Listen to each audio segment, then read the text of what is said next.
আজিৰ সভাত উপস্থিত সন্মানীয় সুধীবৃন্দ, মোক ৰূপকে কৈছে যে আজি ইয়াতে ২৭,০০০ মহিলাক আমি নিমন্ত্ৰণ কৰিছিলোঁ, কিন্তু ৩০,০০০তকৈও বেছি মহিলা আজিৰ সভাত উপস্থিত আছে। মই নগাঁৱত বহুত মিটিং কৰিছোঁ, বহুতবাৰ আহিছোঁ, কিন্তু ইমান আই মাতৃক একেলগে দেখাৰ মোৰ কেতিয়াও সৌভাগ্য হোৱা নাছিল। আপোনালোক সকলোৱে আমাক আশীৰ্বাদ কৰিব, বিশেষকৈ ৰূপক শৰ্মাক আশীৰ্বাদ কৰিব, অহাবাৰ যাতে তেওঁ আকৌ MLA হ'ব পাৰে। কৰিবনে নাই আশীৰ্বাদ? কৰিব, একদম বঢ়িয়া।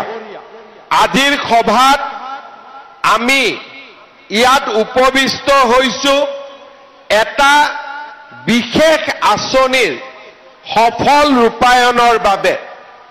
কেইটামান দিন আগতে আমি অসমত অৰুণোদয় আঁচনিৰ ৩য় সংস্কৰণ আমি আৰম্ভ কৰিছিলোঁ। সেই আঁচনিৰ জৰিয়তে আমি অসমৰ ৩২ লাখ পৰিয়ালক মাহত ১২৫০ টকাকৈ দিয়াৰ যি আমাৰ সংকল্প আছিলে, সেই সংকল্পক আমি বাস্তৱত ৰূপায়ণ কৰিছিলোঁ। অসমে অৰুণোদয় আঁচনি ৰূপায়ণ কৰাৰ পিছত মই দেখা পাইছিলোঁ পশ্চিমবংগ, ঝাৰখণ্ড, ছত্তীশগড়, মধ্যপ্ৰদেশ, মহাৰাষ্ট্ৰ, কৰ্ণাটক, হাৰিয়ানাৰ দৰে প্ৰগতিশীল ৰাজ্য, যাৰ অৰ্থনীতি অসমতকৈও বেছি ভাল, তেনে ৰাজ্যসমূহে আমাৰ পৰা অৰুণোদয় আঁচনি লৈ গৈছিলে। এতিয়া মহিলা সবলীকৰণৰ দিশত আমাৰ অসম এখন শ্ৰেষ্ঠতম ৰাজ্যত পৰিণত হৈছে।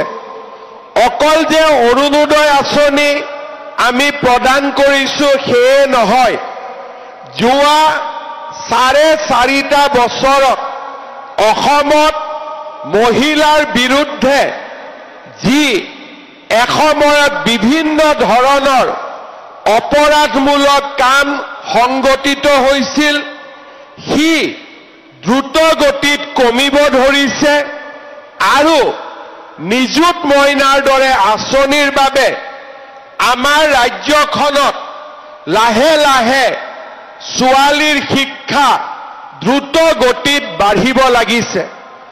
যোৱা বছৰ আমি ৫৮,০০০ ছোৱালীক নিযুত মইনা আঁচনি দিছিলোঁ কলেজৰ ক্ষেত্ৰত। এইবাৰ আমাৰ নতুন আবেদন আহিছে ১,৫৮,০০০।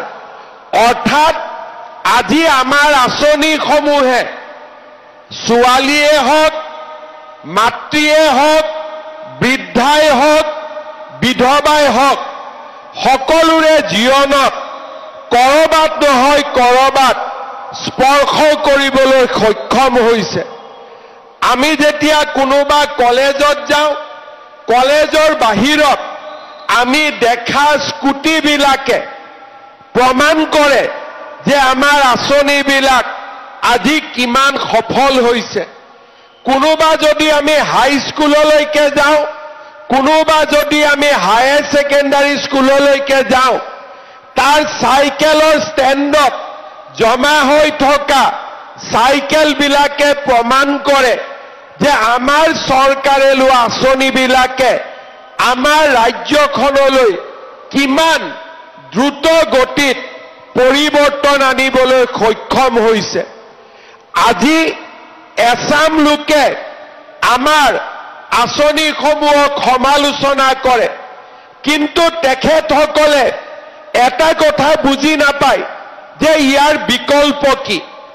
আমি যদি ক্লাছ 9ৰ ছোৱালীজনীক স্কুললৈ যাবলৈ যদি চাইকেলখন নিদিও তাৰ বিকল্প কি? বিকল্প এটাই যে ছোৱালীজনীয়ে ঘৰৰ পৰা 2 কিলোমিটাৰ খোজকাঢ়ি স্কুললৈ আহিব লাগিব। আজি যদি আমি অৰুণোদয় আঁচনি নিদিও অসমৰ লাখ লাখ দুখীয়া মহিলাই ঘৰখন চলাবৰ বাবে কাৰোবাৰ ওচৰত হাত পাতিব লাগিব। আমি যদি নিযুত মইনা আঁচনি নিদিও অসমৰ ছোৱালীবিলাকে আধাতে পঢ়া এৰি কাৰোবাৰ লগত বিয়াত বহিব লাগিব। নিজৰ সপোন তেওঁলোকে কেতিয়াও বাস্তৱত ৰূপায়ণ কৰিবলৈ সুবিধা নাপাব।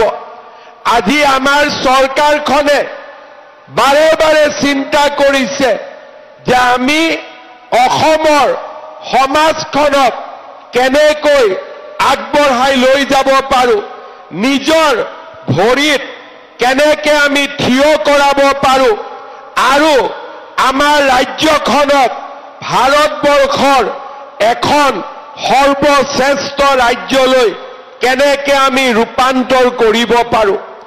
আজি আমি সমগ্ৰ অসমৰ গাঁৱে ভূঞে শিক্ষাৰ ক্ষেত্ৰত হওক, স্বাস্থ্যৰ ক্ষেত্ৰত হওক, যাতায়াতৰ ক্ষেত্ৰত হওক আৰু দৰিদ্ৰতা দূৰীকৰণৰ ক্ষেত্ৰত হওক আমি লোৱা পদক্ষেপে আজি সকলোৰে দৃষ্টি আকৰ্ষণ কৰিব পাৰিছে।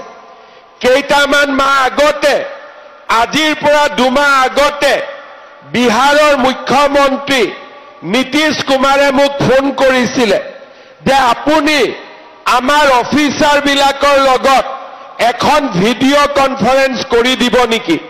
মই সুধিছিলোঁ যে কি ছাবজেক্টত মই কথা পাতিব লাগিব। তেতিয়া মোক কৈছিলে যে আপুনি যে মহিলা উদ্যমিতা আঁচনি লৈছে এই আঁচনিখনৰ বিষয়ে মোৰ অফিচাৰসকলক বুজাই দিব লাগে। মই তেওঁলোকৰ অফিচাৰসকলৰ লগত গুৱাহাটীৰ পৰা ভিডিঅ' কনফাৰেন্স কৰি মই বুজাইছিলোঁ যে আমি কেনেকৈ গোটেই অসমত মহিলা উদ্যমিতা আঁচনিৰ জৰিয়তে লাখ লাখ মহিলাক কৰ্মমুখী উৎপাদনমুখী আমি কৰিবলৈ প্ৰচেষ্টা কৰিছোঁ। যোৱা 15 দিন আগতে নীতিশ কুমাৰ ডাঙৰীয়াই প্ৰধানমন্ত্ৰী নৰেন্দ্ৰ মোদী ডাঙৰীয়াক বিহাৰলৈ মাতি আনি আমাৰ এই আঁচনিখন বিহাৰত শুভ আৰম্ভণি কৰে। আজি আমাৰ অসমত কংগ্ৰেছে আমাক সমালোচনা কৰে, কিন্তু কংগ্ৰেছৰ কৰ্ণাটকৰ চৰকাৰে আমাৰ পৰা অৰুণোদয় আঁচনিখন লৈ গৈ তাতে ৰূপায়ণ কৰি তেওঁলোকে প্ৰমাণ কৰিছে যে আজি অসমে ভাৰতক ৰাস্তা দেখুৱাই, আজি অসমে ভাৰতবৰ্ষৰ আন আন চৰকাৰসমূহকো ৰাস্তা দেখুৱাই যে দৰিদ্ৰতা নিৰ্মূল কৰাৰ বাবে এখন দেশত মহিলাসকলক আগবঢ়াই নিয়াৰ বাবে কেনে প্ৰচেষ্টা আমি হাতত ল'ব লাগে। শ্ৰদ্ধাৰ ৰাইজ, আজিৰ পৰা 1 বছৰ আগতে যোৰহাটত প্ৰধানমন্ত্ৰী নৰেন্দ্ৰ মোদী ডাঙৰীয়া আহিছিল। তেখেতে মোক কৈছিলে যে আমাৰ ভাৰতবৰ্ষত মই 2 কোটি মহিলাক লাখপতি বাইদেউ বনাব বিচাৰোঁ। তেখেতে ভাষণত কৈছিলে যে আমি যদি 2 কোটি মহিলাক লাখপতি বাইদেউ বনাব পাৰোঁ আমাৰ সমাজ জীৱনলৈ বহুত পৰিৱৰ্তন আহিবলৈ সক্ষম হ'ব। মই তেখেতক কৈছিলোঁ যে প্ৰধানমন্ত্ৰী ডাঙৰীয়া আপুনি আমাক সহায় কৰক, বেংকক আমাৰ আই মাতৃসকলক লোন দিবলৈ পৰামৰ্শ দিয়ক। আমি লাহে লাহে আমাৰ অসমখনতো আমি লাখপতি বাইদেউৰ সৃষ্টি কৰিম। আমাৰ ৰাজ্যত 4 লাখ আত্মসহায়ক গ্ৰুপ আছে। 4 লাখ আত্মসহায়ক গ্ৰুপত আমাৰ 40 লাখ মহিলা জড়িত হৈ আছে। এই মহিলাসকলক আমি যদি অলপ অলপ কৰি সহায় কৰি যাব পাৰো, অন্তত কেইবা লাখ মহিলাও লাখপতি মহিলা হ'ব, তাত মোৰ কোনো সন্দেহ নাই। প্ৰধানমন্ত্ৰী ডাঙৰীয়াই মোক কৈছিলে যে মই বেংকক কম যাতে অসমৰ সেলফ হেল্প গ্ৰুপবিলাকক লোন দিয়াৰ ক্ষেত্ৰত কোনো প্ৰকাৰে কৃপণালী নকৰে।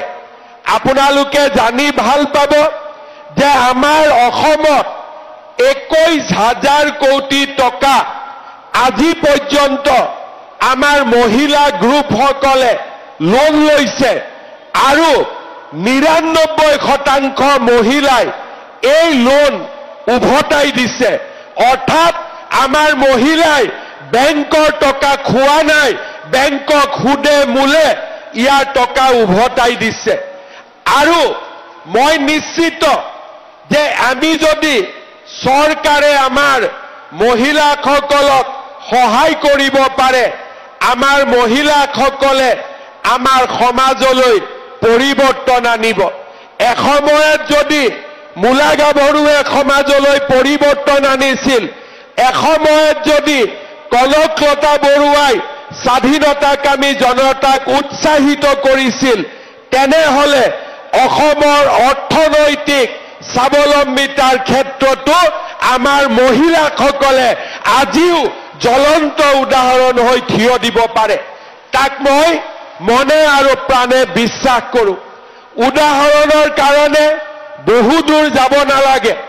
আমাৰ নগাঁৱৰ মণিকাঞ্চন ভিঅ আৰু মহালক্ষ্মী CLFৰ অধীনত বটদ্ৰবাৰ সৰুচিঙা মাজৰ খান আই লক্ষ্মী আত্মসহায়ক গোটৰ লাবণ্য কলিতা বাইদেউ আজি এটা ডাঙৰ আদৰ্শ। তেখেতে আদৰ্শ হোমষ্টে নিৰ্মাণ কৰিছে, প্ৰশিক্ষণ কৰিছে, বেংকৰ জৰিয়তে 1 লাখ টকাৰ ঋণ লাভ কৰিছে আৰু মহাপুৰুষ গুৰুজনাৰ জন্মভূমি আজি বটদ্ৰবাত লাবণ্য বাইদেৱে হোমষ্টে নিৰ্মাণ কৰি আমাৰ সমগ্ৰ অসমীয়া মহিলাৰ আদৰ্শ হিচাপে থিয় দিছে। আজি বাইদেৱে মাহত 20,000 টকা উপাৰ্জন কৰে আৰু বছৰত 2,40,000 টকা উপাৰ্জন কৰে। নগাঁৱৰে সূৰ্যমুখী আত্মসহায়ক গোটৰ সদস্য পূৰ্ণিমা বৰদলৈ বাইদেৱে কঠোৰ পৰিশ্ৰম কৰি কৃষি, পশুপালন, হস্ততাঁতক একেলগে সংযোজিত কৰি আজি তেখেতে এটা উদাহৰণ হিচাপে থিয় দিব পাৰিছে। 30,000 টকাৰে কৃষি আৰু ছাগলীৰ কাম আৰম্ভ কৰি আজি বাইদেৱে প্ৰতি মাহে 25,000 টকা উপাৰ্জন কৰিবলৈ সক্ষম হৈছে। আজি আমি উদাহৰণৰ কাৰণে বহুত দূৰলৈ যাব নালাগে। আমাৰ অসমতে প্ৰায় 8 লাখ মহিলা আজি লাখপতি বাইদেউ হোৱাৰ পথত আগবাঢ়িছে। এতিয়া আমাৰ দায়িত্ব হ'ল, চৰকাৰৰ দায়িত্ব হ'ল যে আমাৰ বাইদেউসকলক, আমাৰ মাসকলক অকণমান উদগনি জনোৱা, অকণমান আগবঢ়াই দিয়া। আৰু তাৰ কাৰণেই আমি অসমত মহিলা উদ্যমিতা আঁচনি আৰম্ভ কৰিছিলোঁ। এই আঁচনিৰ উদ্দেশ্য কি? এই আঁচনিৰ উদ্দেশ্য হ'ল আমাৰ মহিলাসকলক কৰ্মমুখী কৰি আমি দোপে আগবঢ়াই লৈ যোৱা। আজি আপোনালোকে দেখিব যে আপোনালোকে ফৰ্ম ফিল আপ কৰিলে আৰু প্ৰপত্ৰ পূৰণ কৰাৰ পিছত আমি সৰু ডাঙৰকৈ আপোনালোকক প্ৰশিক্ষণ দিলোঁ। আজি আমি আপোনালোকক 10,000 টকাৰ চেক আমি দিম, কিন্তু আপোনালোকে এবাৰৰ কাৰণেও নাভাবিব যে আমি 10,000 টকাতেই আপোনালোকৰ প্ৰতি থকা আমাৰ দায়িত্ব সামৰণি মাৰিম। মোৰ স্পষ্ট কথা আমি আপোনালোকক প্ৰথম পৰ্যায়ত 10,000 টকা দিম দ্বিতীয় পৰ্যায়ত আমি আপোনালোকক 25,000 টকা দিম আৰু তৃতীয় পৰ্যায়ত আমি আপোনালোকক 50,000 টকাকৈ আমি আপোনালোকক আগবঢ়াম আমি কেনেকৈ পাম 25,000 টকা আমি কেনেকৈ পাম 50,000 টকা আমি কেনেকৈ পাম আজি আমি আপোনালোকক 10,000 টকা দিম আৰু 10,000 টকাটো লৈ আমি সকলোৱে এটা মোবাইল কিনি লম কোনে কোনে কিনিব মোবাইল কোনে কোনে কিনিব হাত ডাঙক মোবাইল আচ্ছা কোনে কোনে নিকিনে হাত ডাঙক এতিয়া আচ্ছা বুজিলো তাৰ মানে আপোনালোকে বুজি পালে যে এই 10,000 টকাটো মোবাইল ফোনৰ কাৰণে নহয় মোৰ এটা মই অভিজ্ঞতা কম মই বিহালীত গৈছিলো তেতিয়া প্ৰথম আৰম্ভণি 10,000 টকাকৈ বিলালো ষ্টেজৰ পৰা নামি আহোতে এগৰাকী মায়ে মোৰ লগত সেলফি উঠিলে ফোনটো বেয়া আছিলে ফটোটো নুঠে মই কলো খুৰী ফোনটো কেমেৰাটো ঠিক নহয় নেকি বলে আজিয়ে বদলাই লম টকা পালো নহয় তাৰ মানে তেতিয়া মহিলাসকলে বুজা নাছিলে যে মহিলা উদ্যমিতাটো কি বহুতে মোক খুদে গছ ৰুলো 10,000 টকাটো আহাই নাই দেখোন গছ ৰুবৰ কাৰণে আমি 10,000 টকা দিয়া নাই আমি কিয় দিছো যে আপোনালোকক লাহে লাহে এটা পৰিবেশলৈ লৈ যোৱা অকনমান এডাল গছ ৰুলো ছোৱালীজনীক স্কুলত পঠিয়ালো আৰু লগতে কলো যে 3টাতকৈ বেছি বাচ্চাৰ জন্ম নিদিব হয়নে নহয় এতিয়া যাৰ 8টা 9টা আছে তেওঁলোকে আঁচনি পোৱা নাই আৰু কাৰণ 8টা 9টা থাকিলে কেনেকৈ উৎপাদনমুখী কাম কৰিবতো নোৱাৰে সেই কাৰণে আমি নিয়ম কৰিলো যে 3টা সন্তানৰ মাতৃসকলকে এই আঁচনি আমি দিম যাতে ল'ৰা ছোৱালীক পঢ়াবও পাৰে আৰু উৎপাদনমুখী কামো কৰিব পাৰে আজি এই 3টা কথা হোৱাৰ পিছত আমি আপোনালোকক 10,000 টকাৰ চেক দিম এই 10,000 টকা আমি কেনেকৈ খৰচ কৰিম 3টা নিয়ম আছে আপোনালোকক মই এই কাৰণে কৈছো যে অহা 6 মাহ 7 মাহত আমি আপোনালোকৰ ঘৰত আকৌ পৰীক্ষা কৰিম যে এই 10,000 টকাটো আমি কি কামত খৰচ কৰিলো প্ৰথম আমাৰ এটা গ্ৰুপ আছে 10,000 টকাটো আমি যদি গ্ৰুপত জমা দিওঁ আমাৰ 1 লাখ টকা হ'ব আৰু 1 লাখ টকাটো যদি বেংকে দেখা পায় আমাক আৰু 1 লাখ টকা লোন দিব তাৰ মানে আমি গ্ৰুপত টকাটো যদিও চেক আমি মহিলাৰ নামত দিম কিন্তু মহিলাসকলে ইচ্ছা কৰিলে 10,000 টকাটো আমি আমাৰ গ্ৰুপত জমা দিব পাৰো আৰু গ্ৰুপৰ আমি ব্যৱসায় আগবঢ়াই লৈ যাব পাৰো এইটো হল 1 নম্বৰ কিছুমানে ক'ব যে নহয় আমাৰ গ্ৰুপৰ বহি বেলেগ গ্ৰুপৰ একাউণ্ট বেলেগ গতিকে এই টকাটো আমি গ্ৰুপত নিদিও ভাল কথা আমি যদি গ্ৰুপত নিদিও টকাটো দি আমি কি কৰিম যিকোনো এটা ব্যৱসায় আমি আৰম্ভ কৰিম ছাগলী হওক কুকুৰা হওক আমাৰ হাল হওক বা আন সৰু খুৰা দোকান যাৰ য'ত আছে আমি তেনেকৈ কিবা এটা নতুন ব্যৱসায়ত আমি 10,000 টকাটো খৰচ কৰিম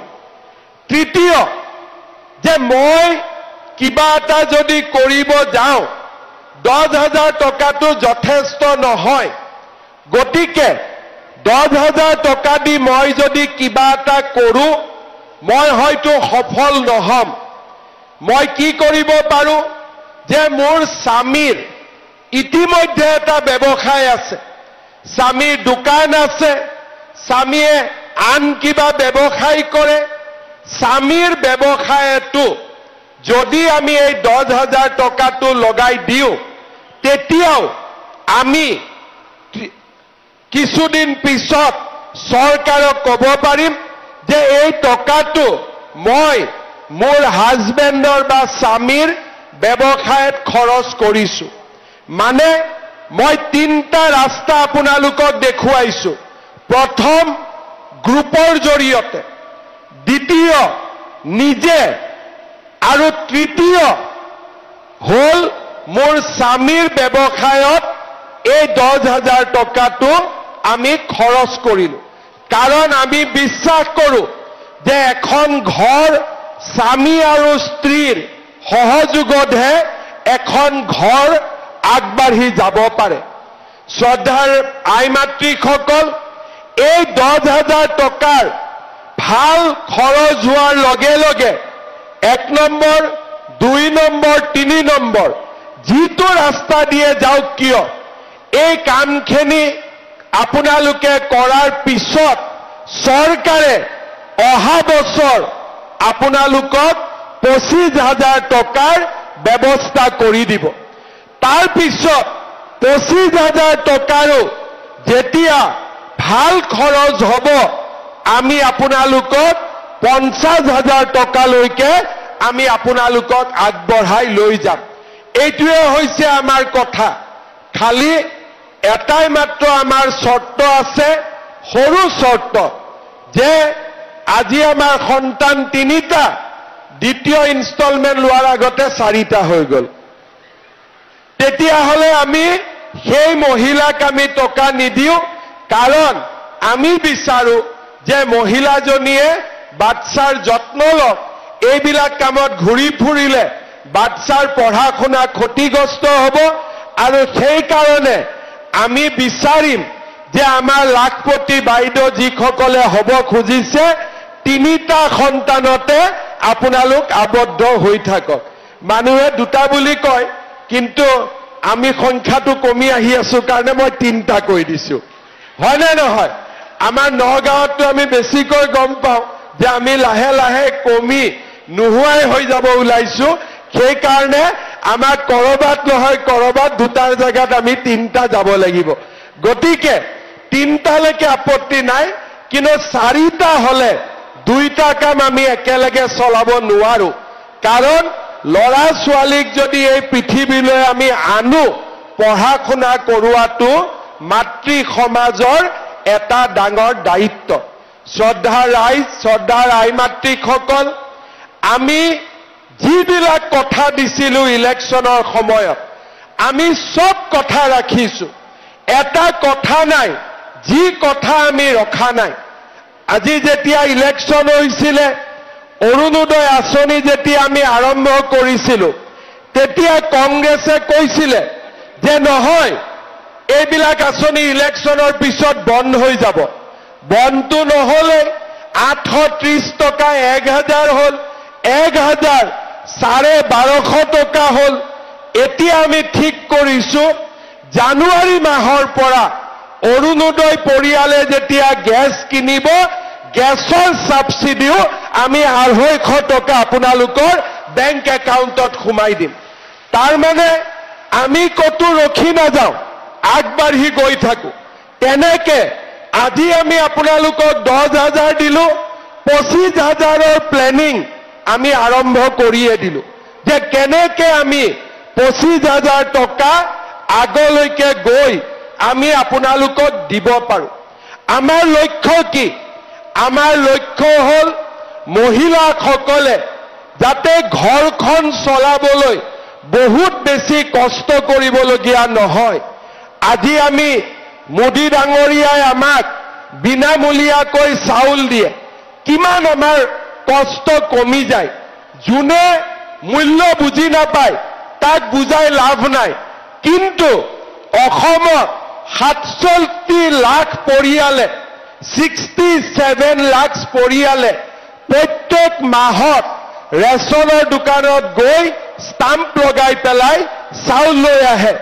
আৰু তাৰ পৰা আমি বুজি পাওঁ যে সেইখিনি চাউলে পৰিয়ালটোক কিমান সহায় কৰে 10 তাৰিখৰ দিনটোৰ কাৰণে ৰখি থাকে যে মোৰ অৰুণোদয় এই মাহত সোমাল নে নাই সোমোৱা এতিয়া আমি নৱেম্বৰ মাহৰ পৰা আপোনালোকক দালি নিমখ আৰু চেনিও আমি কম দামত দিয়া আৰম্ভ কৰিম কংগ্ৰেছে কৈছে যে আমি বোলে কিবা হিতাধিকাৰী নিৰ্বাচন কৰিছো ঠিক আছে আমি যদি হিতাধিকাৰীয়ে কৰিছো কংগ্ৰেছৰ মানুহবিলাকে কিয় অৰুণোদয় এপ্লাই কৰে কংগ্ৰেছৰ মানুহবিলাকে কিয় মাহত বিনামূলীয়া চাউল লয় তাৰ জবাবটো দিয়ক কংগ্ৰেছৰ মানুহবিলাকে কিয় অৰুণোদয় লৈ আছে কংগ্ৰেছৰ মানুহবিলাকে কিয় বিনামূলীয়া চাউল লৈ আছে আৰু এই কংগ্ৰেছৰ মানুহবিলাকে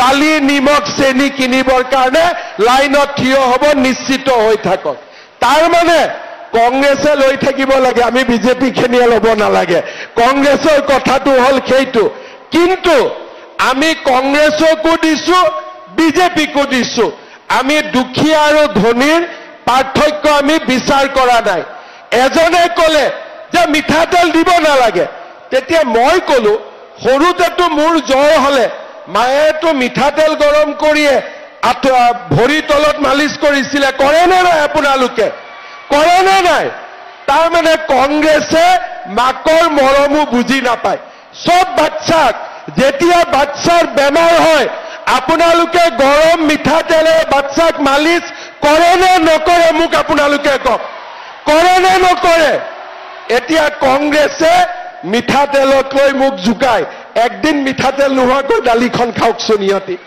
একদিন মিঠাতেল নোহোৱাকৈ চব্জি এখন খাওকচোন তাৰ মানে মই এইটোৱে বুজিলো যে এই কংগ্ৰেছৰ মানুহবিলাকক তেওঁলোকৰ মাকে সৰুতে চিনি পাইছিল যে ই আগত গৈ কংগ্ৰেছে হ'ব সেইকাৰণে তাৰ জ্বৰ উঠিলেও তাক তেলেদি কেতিয়াও মালিচ নকৰিছিলে সিহঁতে আগতে মাকেতো চিনিয়ে পায় মাকেতো কোন বাচ্চা কি হ'ব আগতে বুজি পায় গতিকে মাকে বুজি পালে যে ই ডাঙৰ হয় ডাক্তৰ ইঞ্জিনিয়াৰ নহয় ই ডাঙৰ হয় কংগ্ৰেছীয়ে হ'ব সেইকাৰণে তেওঁলোকক কেতিয়াও মিঠাতেলেদি মালিচ কৰা নাছিলে কিন্তু মই বুজি পাওঁ মিঠাতেলে হ'ল আটাইতকৈ মাক আৰু পুতেকৰ মাজত মমতাৰ আটাইতকৈ ডাঙৰ প্ৰতীকে হ'ল মিঠাতেল আৰু সেইকাৰণে আমি যিহেতু আমাৰ মায়ে আমাক মিঠাতেল মালিচ কৰাই ডাঙৰ কৰিছিলে সেইকাৰণে আমি মাৰ মৰম বুজি পাওঁ মই ঠিক কৈছো নে নাই কওক মই ঠিক কৈছো নে নাই কওক এতিয়া আপোনালোকে কওক চাউল কম দামত দিম দালি কম দামত দিম নিমখ কম দামত দিম মিঠাতেলো কম দামত দিব লাগে নে নালাগে লাগে নে নালাগে কংগ্ৰেছী বিলাকক দেখিলে অলপ ডাঙৰ কৰি ক'ব ঠিক আছে ইহঁতক দেখিলে অলপ ডাঙৰ কৰি ক'ব ইহঁতৰ সুইচ বিলাকত নটটো লুজ হৈ আছে অলপ টাইট কৰিব লাগে কাৰণ যি কথা কয় তাৰ উল্টা কয় এছেম্বলিত কয় যে আমাৰ সমষ্টিত কিয় অৰুণোদয় পোৱা নাই আকৌ মিটিঙত কয় কংগ্ৰেছে হিতাধিকাৰী বনাইছে আৰু চৰকাৰৰ দায়িত্ব কি চৰকাৰেতো আমাক কোনবাই মুখ্যমন্ত্ৰী হৈ আৰাম কৰিবৰ কাৰণে আমাক মুখ্যমন্ত্ৰী বনাইছে নেকি দুখীয়া মানুহক সহায় কৰিবৰ কাৰণেতো মোক মুখ্যমন্ত্ৰী বনাইছে নে নাই গতিকে আজি এতিয়া আমি 1 লাখ চাকৰি দিম বুলি ক'লো কংগ্ৰেছে ক'লে নাই দিব নোৱাৰে মোৰো জেদ লাগিলে ঠিক আছে যা 1 লাখ কৈছিলো 2 লাখ দি দিম এতিয়া এই নৱেম্বৰত আমি 2 লাখ চাকৰি দিয়া আমি সংখ্যা পাৰ কৰিম কংগ্ৰেছৰ হিংসা লাগে আগত চাকৰি লওঁতে 1 কোটি টকা ঘোষ খাইছিলে 50 লাখ টকা ঘোষ খাইছিলে এতিয়া বিজেপিৰ দিনত ৰিক্সা চালকৰ লৰাই চাকৰি পায় ঠেলা চালকৰ লৰাই চাকৰি পায় চব্জি বেপাৰী লৰাই চাকৰি পায় আমাৰ দুখীয়া দৰিদ্ৰ সন্তানে চৰকাৰী চাকৰি পায় কোনেও ভাবা নাছিল যে অসমত ইমান পৰিৱৰ্তন হ'ব পাৰে বুলি আজিও মানুহে বিশ্বাস নকৰে চাকৰি পোৱাৰ দিনাখন টিভিত আপোনালোকে দেখিছে মানুহৰ কিমান আবেগ কোনেও বিশ্বাস কৰিব পৰা নাছিল আৰু সেই কাৰণে আমি চিন্তা কৰো 1 লাখ কৈছিলো 2 লাখ দিলো অহাবাৰ 2 লাখ কম গৈ 4 লাখ দিব লাগিব এইটোৱে হৈছে বিজেপিৰ যাত্ৰা। আমি কমকৈ কওঁ, বেছিকৈ কৰোঁ। আমি কৈছিলো যে অৰুণোদয় 830 টকা দিম, 1250 টকা দিলো, আৰু ফেব্ৰুৱাৰী মাহত ডাঙৰ উপহাৰ এটা আৰু দিম। এইটো ৰখি থাকক, আজি নকওঁ কি দিব গৈ আছো, আৰু মই দিম। কিয়? দিয়াটোৱে মোৰ দায়িত্ব। কংগ্ৰেছত কি কৰিছিলে? দিবতো নোৱাৰে, গড়ৰ খৰ্গটোও বিক্ৰী কৰি দিছিলে। যা গড়কেইটাও মাৰি শেষ কৰি আছিলে। আজি তেওঁলোকে এতিয়া পিছত লাগিছে অৰুণোদয়, তেওঁলোকে পিছত লাগিছে মহিলা উদ্যমিতাৰ, তেওঁলোকে পিছত লাগিছে মিঠাতেলৰ। আৰে বাবা, মিঠাতেল নোহোৱাকৈ কোনোবা মানুহে ভাত খাব পাৰে নেকি? দালি খাব পাৰে নেকি? মোৰ এনে কংগ্ৰেছৰ মানুহবিলাকে, ৰাহুল গান্ধী, সোনিয়া গান্ধী, এইবিলাক চব ফৰেনৰ বস্তু হয়, কিজানি বেলেগ তেল খায়, সেইটো বেলেগ কথা। অসমততো মানুহে মিঠাতেলে খাব লাগিব, বেলেগ কি তেল খাব? বেলেগ খাব পাৰিব নেকি? গতিকে আপোনালোকে এটাই কথা বুজি পাব যে কংগ্ৰেছে আপোনালোকক হিংসা কৰে। কিবা আপোনালোকে বস্তু পালে কংগ্ৰেছে বেয়া পায়, আৰু আমি আপোনালোকক সন্মান কৰো। আজি যদি 1 দিছো, অহাকালি 2 দিম বুলি আমি কাম কৰি গৈ থাকো। কাৰণ আমি মাতৃৰ মমতাক বুজি পাওঁ, আমি মাৰ মৰম বুজি পাওঁ। কাৰণ আমি সকলোৱে কোনো মেচিনৰ পৰা জন্ম হোৱা নাই, মাৰ পেটৰ পৰাই আমি জন্ম হৈছো। আৰু যি সন্তানে নিজৰ মাকৰ সন্মান ৰাখিব নাজানে, সেই সন্তান কেতিয়াও পৃথিৱীত আগবাঢ়ি যাব নোৱাৰে, তাক মই বিশ্বাস কৰো। আৰু সেইকাৰণে প্ৰভু শ্ৰী ৰামচন্দ্ৰই কৈছিল, জননী জন্মভূমি স্বৰ্গাদপি গৰীয়সী, অৰ্থাৎ মোৰ মা আৰু মোৰ মাতৃভূমি, তাতকৈ মোৰ বাবে একোৱেই ডাঙৰ হ'ব নোৱাৰে। আৰু সেইকাৰণে আজি আমি আপোনালোকৰ মাজত আহিছো। কংগ্ৰেছে এইটোও কৈছিলে, এই নিদিয়ে 10,000 টকা, ক'ত দিব পাৰিব? আজিকালি কোৱা বাদ দিলে, যেতিয়া দেখা পালে যে আমি সঁচাই দি আছো। আমি যি কম তাক আমি কৰিম। আজি আপোনালোকক 10,000 দিছো, অহা বছৰ আপোনালোকে আশীৰ্বাদ কৰিব, 25,000 টকা আমি আপোনালোকক দিম। মাত্ৰ এই টকা কেইটা উৎপাদনমুখী কামত আপোনালোকে ব্যৱহাৰ কৰিব। শেষত 30,000 আই মাতৃ আছে, চেকখন আমি কেনেকে দিম? 30,000 যদি ইয়াত লাইন পাতে, ৰাতিলৈকে চেক নাপাব, হয়নে নহয়? আৰু চেক নোযোৱাকৈ ঘৰত গলেও আজি ঘৰত জোকাব আমাৰ ঘৰৰ মানুহজনে, কব ৰাতিপুৱাই চেক ল'ব গলি, চেকে নাহিলে। সেইকাৰণে আমি চিন্তা কৰিছো, আমি ভিঅ সকলক চেকবিলাক দি দিম।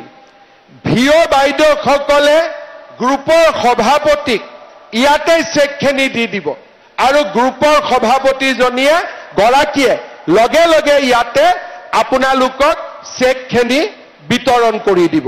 2 ঘণ্টাৰ ভিতৰত হৈ যাব। হ'ব? 2 ঘণ্টা ধৈৰ্য আছে নে নাই? আছে? সঁচাই আছে নে নাই 2 ঘণ্টা? ঠিক আছে।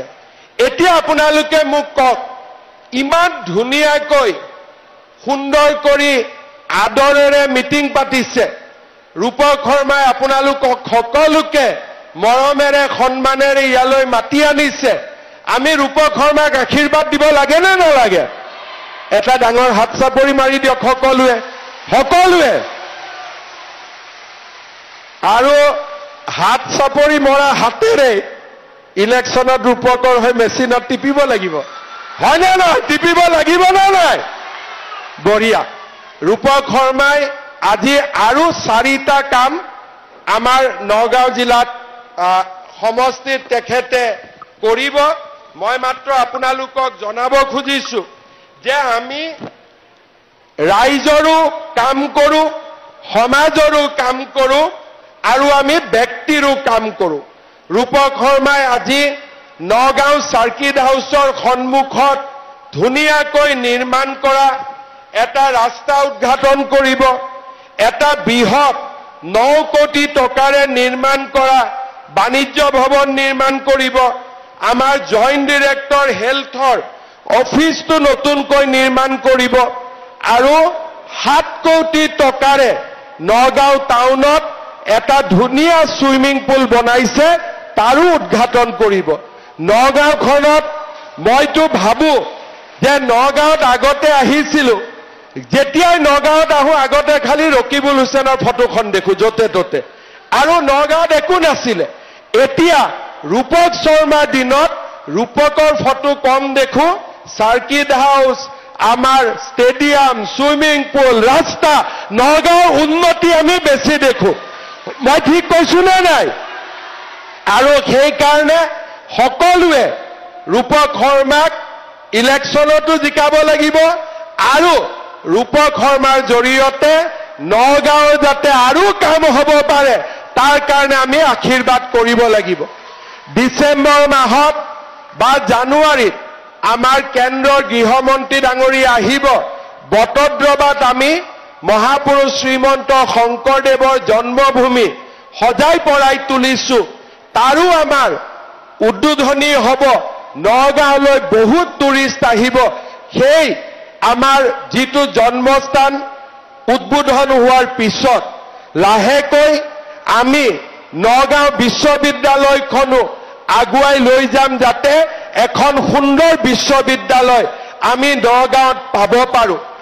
আৰু লাহে লাহে মধ্য অসমৰ এটা সুন্দৰ স্থান হিচাপে আমি নগাঁও চহৰ আৰু নগাঁও বটদ্ৰৱা সমষ্টিক গঢ়ি তুলিম। আপোনালোকে আশীৰ্বাদ কৰিব। আপোনালোকৰ আশীৰ্বাদ থাকিলে আমি হিমালয় সদৃশ বাধা থাকিলেও তাকো আমি অতিক্ৰম কৰি যাম, কাৰণ যিজনৰ ওপৰত মাতৃৰ মৰম আৰু আশীৰ্বাদ থাকে তাৰ কোনেও চুলি এডালো লৰাব নোৱাৰে। এইটোৱে হৈছে আমাৰ সমাজৰ নিয়ম। আজি যেতিয়া 30,000 মায়ে মোক আশীৰ্বাদ দিব, তেতিয়াহ'লে ভাল কাম কৰাত কোনেও বাধা দিব নোৱাৰে। আমি আগুৱাই যাব পাৰিম আৰু আমি আগুৱাই গৈ থাকিম। পুনৰ এবাৰ আই মাতৃসকলক মোৰ প্ৰণাম জনাইছো আৰু সকলোকে পুনৰ এবাৰ মোৰ শ্ৰদ্ধা জনাইছো। আপোনালোকে আশীৰ্বাদ কৰিব, আমি যাতে অসমখনক আগুৱাই লৈ যাব পাৰো। বহুত বহুত ধন্যবাদ। মোৰ লগত আকৌ এবাৰ ক'ব, ভাৰত মাতা কি, ভাৰত মাতা কি, নৰেন্দ্ৰ মোদী, নৰেন্দ্ৰ মোদী, ৰূপক শৰ্মা, ৰূপক শৰ্মা। বহুত বহুত ধন্যবাদ। জয় হিন্দ, বন্দে মাতৰম।